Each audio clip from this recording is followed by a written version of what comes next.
ከዘሩ እኮ ነው የመጣሁት። እግዚአብሔር ጥበቃ ባይኖር እንግዲህ ተመልከቱ፣ ይሄን ያህል ዘመን አብሮ ኖሮ ምንም ነገር አላጠፋም ማለት አንችልም። በጣም እኔ ክፉ ሰው፣ ክፉ መንፈስ እኮ ነኝ፣ ክፉ መንፈስ ነኝ እኮ ነኝ። አባቶቻችን የደጉንና የክፉን መንፈስ ለመለየት ኖረዋል። ዛሬ ደጉንና ክፉን እንኳን ለመለየት ደጉን ክፉ፣ ክፉን ደግ፣ ብርሃኑን ጨለማ፣ ጨለማውን ብርሃን። ዓለም የኔ ናት፣ ዓለም የኔ ናት። ዓላማ ምንድን ነው? ዓለም የኔ ናት ነው ያልኩት። ዓለም የኔ ናት። እንዴት ዓለም ያንተ ናት? ምክንያቱም የምድር ገዢ ነኝ፣ የምድር ገዢ ነኝ።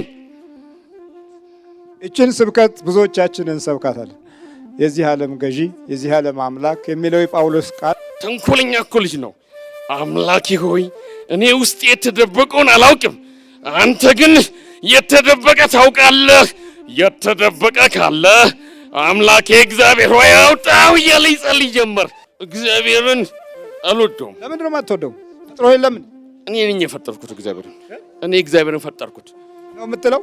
ድሃ የተረገመች ሀገር የኔ አትሆንም። እቺ አልወዳትም። እቺን ሀገር የቷን? እቺ ቆሻሻ ድሃ ሀገር አልወዳትም። እቺን ሀገር አልወዳትም። ገሃነም መግባት የሚፈልግ አደንዛዥ እጽ ይውሰድ። ለምን? በቃ እሱ በር ነው፣ መስኮትም አይደለም። እኔ መጥኩ ሰው ነበርኩ። አይዞህ ደህና ነኝ ይመስገን። ደህና አባቴ ስቃይ ነው የኖርኩ ለብዙ ጊዜ ስቃይ ነው። እግዚአብሔር ይመስገን ለዚህ ያደረሰኝ ብዙ ጊዜ። አይዞን እስቲ ንገራቸው፣ እንደው ስቃዩ ሰው አያውቀውም። ያሰቃያል፣ በጣም በጣም ያሰቃያል።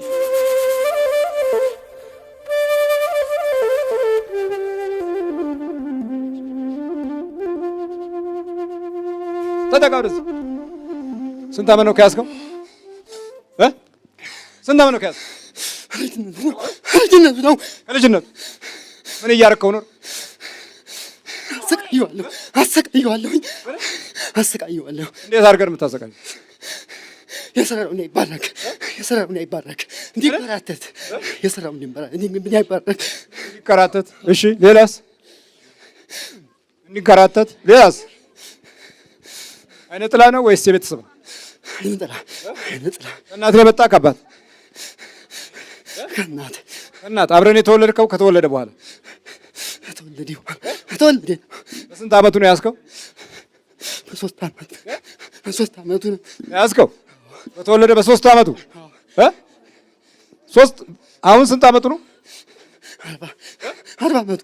እንግዲህ በተወለደ በ3 ዓመቱ ገብቶ ይሄን ያህል ዘመን እስረኛ ነው ማለት ነው። እንዴት ነው የእግዚአብሔር መንግስት ሳንፈልግ ስንቀር ክፉ ኃይል እንዲህ ይቆጣጠራል። ይሄ ደግሞ ሁል ጊዜ ማሳጣት እንጂ መጨመር አይፈልግም። የእግዚአብሔር መንግስት ነው የሚጨምረው። ይሄን ያህል ዘመን ምን አረከው? እንዲሰቃይ ያደረኩት። በምን እንዲሰቃይ? በህመም። ምኑ ነው የምታመው? ሰውነቱ በሙሉ። ምን እያደረክ ታመዋለህ? እየተቀያየርኩ አመዋለሁ። ተቀያይረህ ብረት አለ? አዎ። ራስ ምታት አንዴ ምን? በተለያየ በሽታ አመዋለሁ። የተለያየ እንትን አመዋለሁ። በመድኃኒት አይደለም።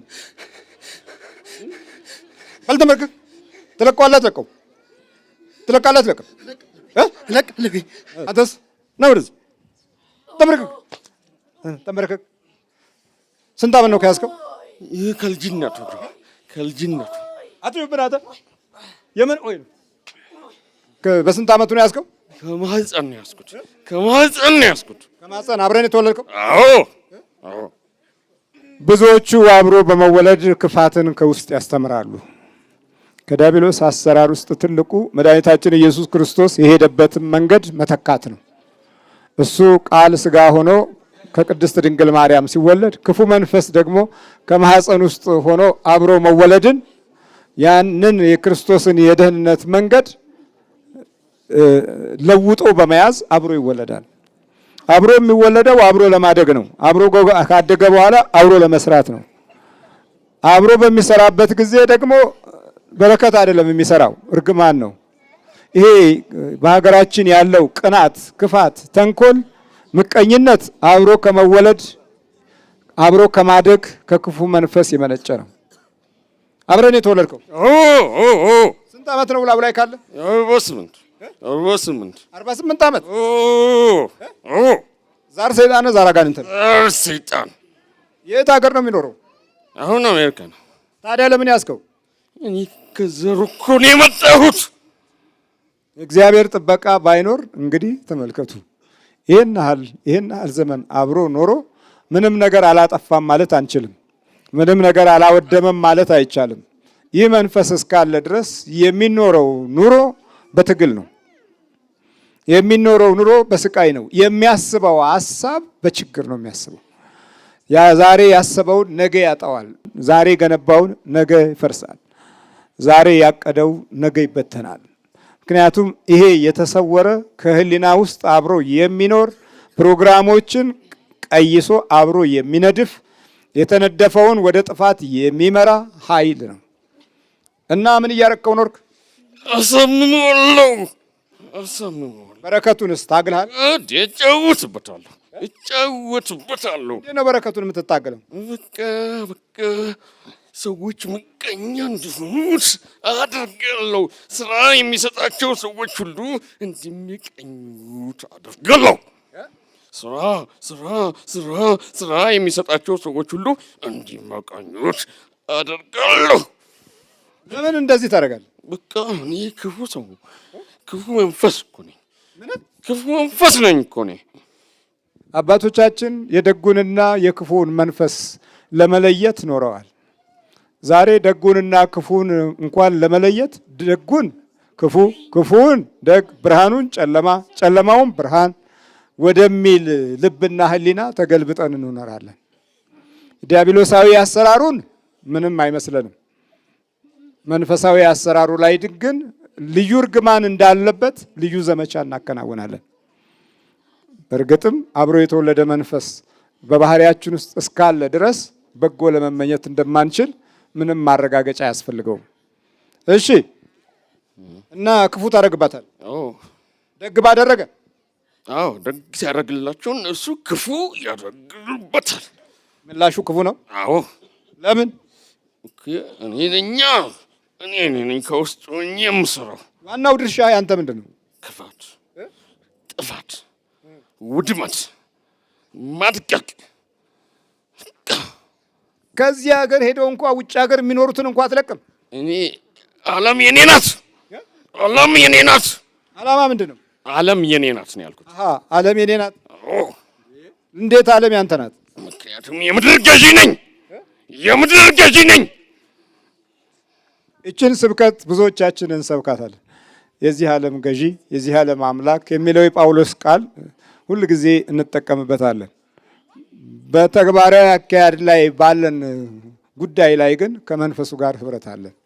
በቀጥታም በተዘዋዋሪ የግድ የምቀኝነት መንፈስ ወይ የቅናት መንፈስ ያድርብንና ህብረት ፈጥረን ለብዙዎች መጎዳት ምክንያት የምንሆንበትም አጋጣሚ ሰፊ ነው እና አንተ የዚህ ዓለም አምላክ ብሎሃል እኮ መጽሐፍ ቅዱስ። ነኝ እኮ። ይህ ህዝብ አውቀኝም እኔ ኃያል ነኝ። አውቀኝም እኔ ኃያል ነኝ። እንዴት ነው ኃያል የምትሆነው? እነሱ አሜሪካ ኃያል ነች ይላሉ። እኔ ነኝ ኃያል። እኔ ነኝ ኃያል። የአሜሪካና ሌሎች ምዕራባውያን ኃያሎች ናቸው ይባሉ ይላል። አይደለም፣ እነሱ የኔ ኳሶች ናቸው። እነሱ የኔ ኳስ ናቸው። ኳስ እጫወትባቸዋለሁ። በምን መንገድ? እኔ ኃያል ነኝ። እኔ ኃያል ነኝ። ልጁን ሁሉ እኮ ሸወድኩት። የትኛው ልጅ? ይሄንን ነዋ። እንዴት? ሞኝ እኮ ነው እሱ። ተጫወትኩበት። እንዴት አድርገህ ተጫወትኩት? እግዚአብሔር ነኝ ብዬ መጣሁት። ህልም ነው በውን? ኧረ በቃል አናገርኩት። ምን ብለህ? እግዚአብሔር መስሎት ደስ አለው። እግዚአብሔር የመጣ መስሎት ደስ አለው። ተጫወትኩበት። ስንት ዓመት እንዲህ ተጫወትክበት? አይ አሁን እኮ ሰሞኑን ነው ሰይፈ ስላሴ አንብቦ ያወጣኝ። ወይኔ ሰይፈ ስላሴ ሰይፈ ስላሴ ያነበበና ደግሞ እኮ ሲጸልይ ተንኮለኛ እኮ ልጅ ነው።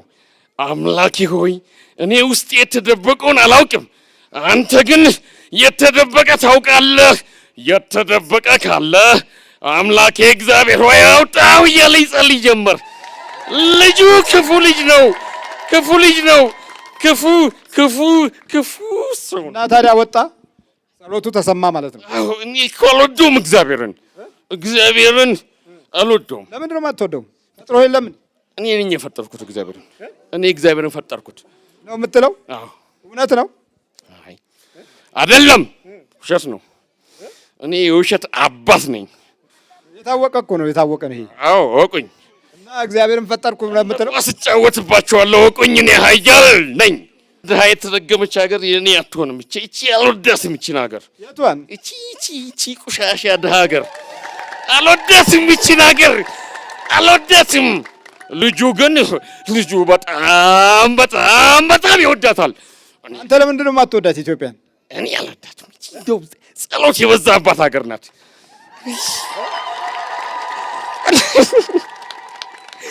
ጸሎት የበዛባት ሀገር ናት። አልወዳትም።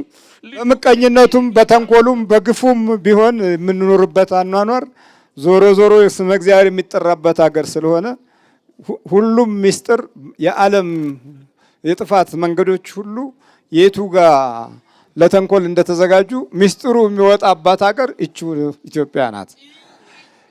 አይምሰላችሁ። እነዛ ስለኛ መራብ ይናገራሉ። አገራቸው ያለው ረሀብተኛ በጣም ብዙ ነው። አይምሰላችሁ። በጣም ጊታር ይዘው የሚለምኑ ብዙ ናቸው። ጊታር ይዘው ነው የሚለምኑት። እዚህ የኛ አንዶች እዚህ በመንገድ ላይ ቆርጠው እንትን እያሉ ይኸው ልጅ ነው። ምን አይነት እርጉም ልጅ ነው? ልጁ እርጉም ነው። በጸልይ አልወደውም። እሺ ምን ይሻላል ታዲያ? እኔ ልሂድልህ፣ በቃ ተወኝ። ሄዳለሁ። ተወኝ። መሄድ ይሻላል። ስለ ኢትዮጵያ ምንድን ነው ያልከው? ኢትዮጵያ ኃያል ሀገር ናት። ሰዎች አሜሪካ ኃያል ናት ይላሉ፣ ቅራቅንቦ ስላላት። ኃያሏ ግን ይቺ ናት። ኃያል ናት። ኢትዮጵያ እንደ እስራኤል ናት። ኢትዮጵያ እንደ እስራኤል ናት።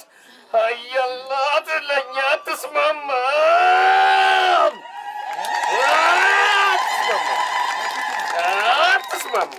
ይቺ ጥሩ ሀገር አይደለችም። እግዚአብሔር እንደው ሁሌ ከዚች ሀገር አይጠፋም። አልወዳትም። ሰዎች ተሳስተው የሰይጣን እምነት መናፍቅ ይከተላሉ። እውነተኛ እምነት ግን እዚህ ነው ያለው። ኦርቶዶክስ ይባላል። የእግዚአብሔር እምነት ነው። እኔ አልወደውም ኦርቶዶክስን። እኔ መናፍቅ ካቶሊክም ይስማማኛል፣ ይሻላል። እሱ አሜሪካ ታላቃች የምትባለው በምኗ? በቅራቅንቦ ብቻ የኃጢአት፣ የወንጀል፣ የዝሙት፣ የግብረ ሰዶማውያን ሀገር ናት። እኔ ወዳታለሁ። በጣም ወዳታለሁ። አሜሪካ ልጁ ግን ኢትዮጵያን ነው የሚወደው። ልጁ ኢትዮጵያ ይላል፣ ይጸልይላታል። ደግሞ እኮ ኢትዮጵያ ምን አይነት የተረገመ ልጅ ነው ባካችሁ! ይህን ዘመን አብረን ኖረን ሳያውቀኝ አታልየው። ሳያውቅህ ነው የኖርከው? ጸባዩን መስዬ ትሁት ነው፣ በቃ ጨዋ ነው። እኔ እንደሱ መስዬ እኔ እኮ ባለጌ ነኝ። ልጁ ጨዋ ስለሆነ ግን እኔም ጨዋ መስላለዋ። ብልጥ እኮ ነኝ። በጣም አደገኛ ብልጥ። ጸባዩን ለመመሳሰል ምን አይነት ዘዴ ነው የምትጠቀመው? በቃ ትሁት ነው፣ ሰው ያከብራል። ሰዎችን ከስተመሮቹ ራሳቸው በትህትና ነው የሚያናግራቸው። ይወዱታል፣ ይወዳቸዋል። እኔ ግን አልወዳቸውም። ለእሱ ገንዘብ ስለሚሰጡ እንዴት ወዳቸዋለሁ? አልወዳቸውም። ደግሞ እኮ ይጸልይላቸዋል። በአይሮፕላን ሲሄዱ አይሮፕላኑ አደጋ ሲያደርስበት በሰላም ደርሰው ይምጡ እያለ ይጸልይላቸዋል። ይሄ የተረገመ ነው። ብገለለው ነበር የምወደው፣ ግን ጸሎቱ በቃ መልአክ እየጠራ ያመጣብኛል። መልአኩ ገብርኤልማ አጠገቡ እኮ በቃ ያንዣብባል። እኔ እንዴት ልገለው? መልአኩ ገብርኤል አጠገቡ ያንዣብባል። እንዴት ልገለው? መልአኩ ገብርኤል አጠገቡ ያንዣብባል። እንዴት ልገለው? እገለው ወዳለሁ ግን አልችልም። ገብርኤልማ በቃ አጠገቡ እኮ አይጠፋም። ብዙ ጊዜ አይጠፋም። ገብርኤል ሳይኖር ሌላ ይመጣል ደግሞ እኮ እንደው አቤት! እንዴት ያለ የጸሎት ኃይል! አጠገቡ መልአክን የሚጠራ ሁሌ ይጠራል። እንደው እርጉም ልጅ ነው። እርጉም። እኔማ ንቄ ልገለው፣ እንደው በቃ መኪና አደጋ አድርጌ ልገለው። ምንም አልተሳካልኝም። ምንም ስንት ዓመት ታገልክ ለግድያ? አይ ከነቃብኝ በኋላ ነው ልገለው የሞከርኩት። አንድ ቀን ማታለልኩት እግዚአብሔር ነኝ ብዬ በቃ አድኛለሁ አልኩት። አድኛለሁ ሰይጣኑን አወጣሁልህ አልኩት እና የዛን ቀን ሊሞን ይዘው ሲሄድ እኔ የመኪና አደጋ አድርሼ ልገለውና ልደሰት ነበረ። በኋላ ግን ነቃብኝ። አንተ አታላይ ነቅቻለሁ አለ። ማነው ስምህ ግን? ጠቋር ነህ? ዝም ብለህ ዛር ዛር ነኝ። እናቱን የመጣ አይ ይሄን ነው የመጣ እኔ ከድሮ ዘር ቀድሜ ነው ከቀማያት ነው የመጣሁት። ታዲያ እንዴት አብረህ ተወለድክ? እንዴ አባቱ ላይ ተመትቶ ነበራ። አንተ አሁን ለታስወጣው ወተት እሱ ነበረ። አባቱ ላይ ተመትቶ ነበር? አዎ ቄስ ነበረ፣ መተተበት። መሬት ጥሩ መሬት ሲደርሰው ጊዜ ቀናና መተተበት። የዛሬ ስንት ዘመን? ድሮ ነው። አባቱ ላይ በተመተተበት ልጁን ያስክ? አዎ። ስለዚህ አብረህ ተወለድክ? አዎ። አባቶቻችን ወይም ቅድመ አያቶቻችን ሲመተትባቸው ከዛ በኋላ በሚወልዷቸው ልጆች መካከል ያው መተቱ አብሮ ይወለዳል ማለት ነው። አብሮ እንዲወለድ ምክንያት የሚሆነው መናፍስቱ በሚገባ ቀጣይ ትውልድን ለማጥቃት ካለው ምስጢራዊ ሥራ አንጻር የሚታይ ነው። ለዚህ ነው እኛ አሁን በአብዛኛው በክፋት የምንታወቀው። ይሄ አብሮ የሚወለደው ነገር ከዚህ ከእንትን በኋላ ከዚህ ከአብዮት በኋላ ከክህደት ምዕራፍ በኋላ እጅግ በጣም በሚያስደንቅ ሁኔታ ተቀልብሰን በእያንዳንዷ ሰዓት ሰዎች ክፋት ካልሰሩ ያማቸዋል። ተንኮል ካልሰሩ፣ አሜት ካላሙ፣ ጓደኛ ካልከዱ፣ ገንዘብ ካልከዱ፣ የተበደሩትን ካልከዱ ኑሯቸው የተቃወሰ ነው የሚመስላቸው። ጎረቤት ጎረቤቱን ካልከዳ፣ በምቀኝነት ካላየ፣ በሟርት ሁል ጊዜ ካልተጠናወተው ሁል ጊዜ ኑሮው ይወረደበት ይመስለዋል እና ውስጡ ላለው ክፉ መንፈስ ግብር ይገብራል ማለት ነው። ትሄዳላችሁ አትሄዱም? እንሄዳለን። ስንት ነው አሁን ጠቅላላ? ሶስት ነው የቀራችሁ። ስንት ነህ አንተ? 44,000 ነኝ። 44,000 ትሄዳለህ አትሄድም? ትለቃለህ? ገና ትንዘባረናል። ትሄዳለህ አትሄድም? ተጠጋ ወደዚህ። አንተ ከሌሎቹ ሰይጣኖች በምንድን ነው የምትበልጠው? ዝም በል። ከሌሎቹ ሰይጣኖች በምን ትበልጣለህ? እኔ መሪያቸው ነኝ። እኔ የአጋንንቶች መሪ ነኝ። ሰይጣን አጋንንት ነኝ። ሰይጣን ነኝ። እና እንዴት የአጋንንት መሪ ትሆናለህ? ገዣቸው ነኝ። እኔ ገዣቸው ነኝ። በምን ነው የምገዛው? በኃይሌ ነዋ። በኃይሌ። እንዴት? ብዙ ኃይል አለኝ። እሱን መች ገዛኸው? እሱማ ይጸልያል። እንዴት ልግዛው? የሚጸልይ ሰው አንተ አትገዛው? አልገዛም። የምትገዛው ምን አይነቱን ነው? የሚጨፍር ምናምን ወዳለሁ። የሚጨፍር ጨፋሪ፣ ጠጪ፣ ሰካራም ምናምን አደንዛዥ የሚጠቀምማ በጣም ደስ ይለኛል። አደንዛዥ? አዎ፣ አሜሪካን ተጫወትኩባት እኮ። እንዴት አድርገህ? በቃ አደንዛዥ ይወስዳል። ነጩ፣ ጥቁሩ፣ ስፓኒሹ ሁሉም። አንዳንዱ ደግሞ የተማሩ ሰዎች በቃ ሰለጠኑ የመሰላቸው አበሾችም አደንዛዥ ድረግ ይወስዳሉ። ስለዚህ በዛ ውስጥም ድል አግኝታል። እሱማ በሬ እኮ ነው። በር ነው፣ መስኮቱም ሳይሆን በር ነው። በቃ ገሃና መግባት የሚፈልግ ሁሉ አደንዛዥ ውሰዱ። ገሃና መግባት የሚፈልግ አደንዛዥ ይውሰድ። ለምን? በቃ እሱ በር ነው፣ መስኮትም አይደለም። በር ነው። ዛሬ ብዙ ታላላቅ መሪዎች ሁሉ በዚህ በአደንዛዥ እጽዋት እና አነቃቂ በሚለው እጽዋት እየተነቃቁ የሚያወጧቸውና የሚነድፏቸው ፖሊሲዎች ዓለምን አጠቃላይ ወደሆነ ቀውስ እየመራው ነው። ለምን? ከመናፍስቱ ጋር ስለሚሰሩ አእምሯቸውን በሚያነቃቃ ነገር ላይ ብቻ በማተኮር በዛ ንቃት የሚጽፏቸው ጽሁፎች ከነዋሪው ህብረተሰብና ቀና ስለንቦና ካለው ጋር የማይስማማ ነው፣ የማይገናኝ ታሪክ ነው የሚሆነው። ስለዚህ ውድቀት የበለጠ እየጨመረ የመጣበት ጊዜና ዘመን አሁን ያለንበት የሳይንስና የቴክኖሎጂ አብዮት የላቀበት ላይ የዲያብሎስ ጣልቃ ገብነት ከክፉ ባህሪ ጋራ ከአመልና ሱስ ጋራ ትልቅ ጉዳት ያደረሰ መሆኑን ብዙ ማረጋገጫዎች አሉን። ለዚህ እንዲህ ወደሆነ ክፉ መናፍስት እድል ውስጥ ገብተናል። በተለይም በውጭው ዓለም ያለው አብዛኛው የዚህ ልክፍት የተጠናወተው ነው።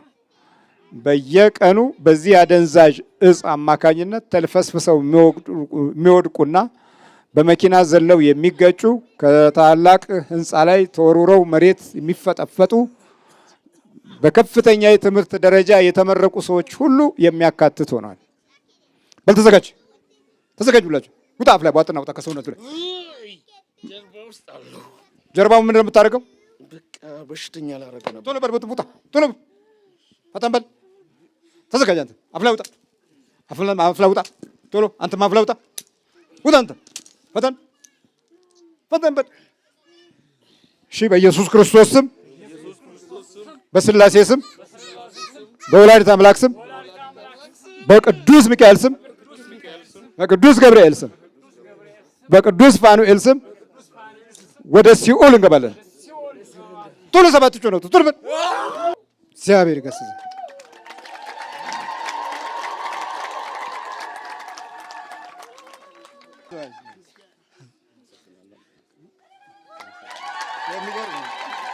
በርታ፣ ይዞ በቅርብ ነው ያወቅከው? ሁለት ወር ሊሆን ነው። ምን ነው አንበሳ? ኧረ ተው እባክህ፣ መነፋጠጥ አያስፈልግም። ተው። ምን ነው? ኧረ የሞትኩ ሰው ነበርኩኝ። ኧረ የሞትኩ ሰው ነበርኩ። አይዞህ አይዞህ። ደህና ነኝ ይመስገን። ደህና ነኝ። አባቴ ስቃይ ነው የኖርኩ ብዙ ጊዜ ለብዙ ጊዜ ስቃይ ነው። እግዚአብሔር ይመስገን ለዚህ ያደረሰኝ ብዙ ጊዜ። አይዞን እስቲ ንገራቸው፣ እንደው ስቃዩ ሰው አያውቀውም። አዎ ያሰቃያል፣ በጣም ያሰቃያል። እንዲህ አይነት የመንፈስ ዓለም መኖሩን ብዙ አታውቅም ነበር? አይ እሱም ፕሮግራም መከታተል 1-2 ዓመት ተኩል ሆኖኛል ስከታተል። ትከታተል? 2 ዓመት እየተከታተልክ ነበር? ሬዲዮ አቢሲኒያም ማለት ነው። ሬዲዮ አቢሲኒያም በዩቲዩብም አይ ነበር ቪዲዮዎቹን። ምናልባት ሁሉንም አይቼ ሊሆን ይችላል ቪዲዮዎቹን። አሁን እዚህ ከመጣው አላየሁም፣ እዛ ያለ ይቻላል። በዚህ በክረምቱ ህዝቡ ሳያቋርጥ አገልግሎትን በመሳተፍ አይነ ስውር በርቷል። በጋሪ በዊልቸር የሚሄድ ተነስቶ ሄደዋል። ልዩ ልዩ ስርዓቶች የገጠሟቸው ከስርዓታቸው ተፈትነዋል። በጣም የተጨነቁና ለሞት የሚያበቃ የመንፈስ እስራት የነበረባቸውም እንደዚሁ ድነዋል እና ጥሩ የመጽናናትና ብዙ የድካም ጊዜ ነበረ። ስለ ክፉ መንፈስ የሚሰጠው ትምህርት ብዙዎችን ታላቅ ግንዛቤ እንዲይዙ አድርጓቸዋል እና እግዚአብሔር ስሙ የተመሰገነ ይሁን። ስለ መንፈሱ በሚገባ ነው የተረዳው። አዎ እየተማርኩ ነው በደንብ። እኔ የምልህ አንዳንድ ጊዜ ጥሩ ያረክላቸው ሰዎች ወዲያው ተገልብጠው ክፉ ሲሆኑ የሚሰማ ስሜት ምንድን ነው? አዝናለሁ። ብዙ ጊዜ እንዲህ ይታይብሃል? በልበርታ። ከየት ነው የመጣኸው ግን? ሜሪላንድ አሜሪካ ነው። ኑሮ ሰላም ነው? ደህና ነው? አዎ ደህና ነኝ። አይዞህ በርታ፣ እግዚአብሔር ካንተ ጋር ይሁን። እሺ በሉ። እሺ አቶ እሺ በሉ። ና ትሄዳለህ አትሄድም? ና ሂድ እልም